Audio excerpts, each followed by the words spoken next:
The military is sending even more forces to surround Syria in anticipation of a first strike order from Washington.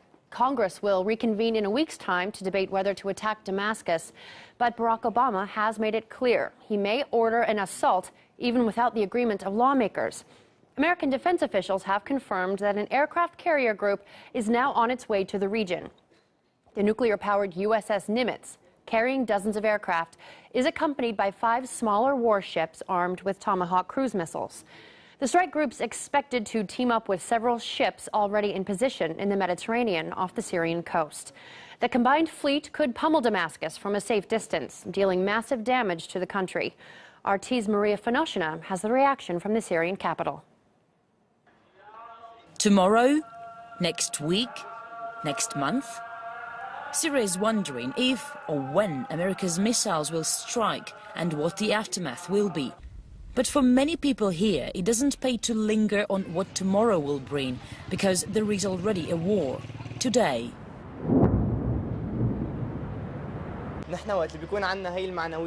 We've been at war for 2 years with bombs falling on our heads just a few kilometers from here. Cruise missiles or rebels, what is the difference? Every day, every hour, every minute, we endure bombardment. We have bombs and terror attacks, shelling. It's not very hard to face America after dealing with the jihadists for so long.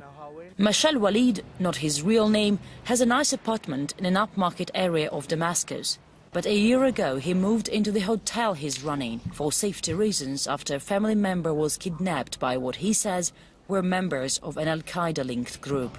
We don't feel safe, of course, not because of the strike.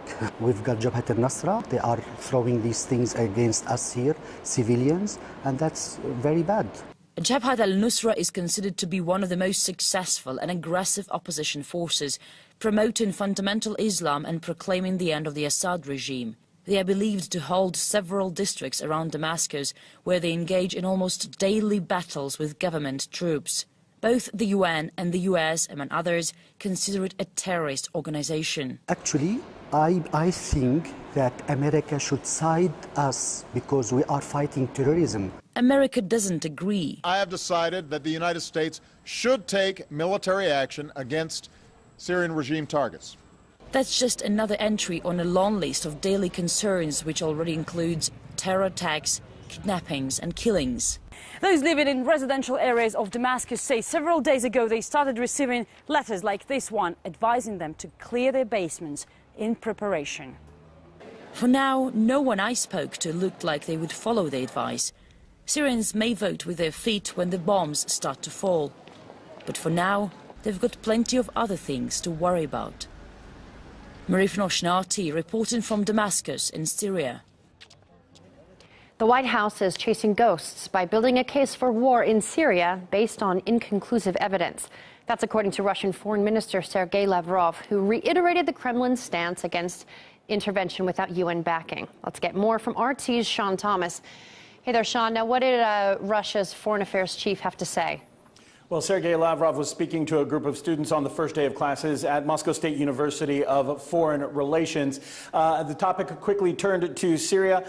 This is the first statement from Russian leadership after Obama's speech on Saturday. And at first, he made some broad, sweeping statements about Western policy in the Middle East, saying that it's inconsistent and that there are double standards. But speaking on the idea of the United States having evidence that it was the Assad regime that used chemical weapons in Syria, he said that that evidence is not concrete. It does not give specifics. It does not give locations. It does not talk about specific people or places. Therefore, Russia is skeptical. Let's listen to what he had to say about that. As we believe, we've seen these papers, there is no evidence. There's just accusations. If you have really any super secret data, well, you need to remove these secrets because we're talking about war and peace. Now, one thing Lavrov did talk about was the situation in Aleppo, Syria, back in March, where the Russian government believes they have evidence that it was the Syrian rebels, the opposition, that actually used chemical weapons. They pointed to the fact that the ordnance used to deliver the sarin gas were not manufactured by mass, and also that the gas itself was not industrially produced, therefore pointing to the fact that it was the opposition that used chemicals. At that time, they wanted to have an investigation. They were willing to cooperate. They were ready to move forward. And Lavrov said that it was the Western partners on the UN Security Council that delayed. They didn't seem interested in having an investigation at that time, perhaps because it was the rebels that were in question here. So today, Sergei Lavrov reiterating Russia's stance and strongly against the idea of Western intervention.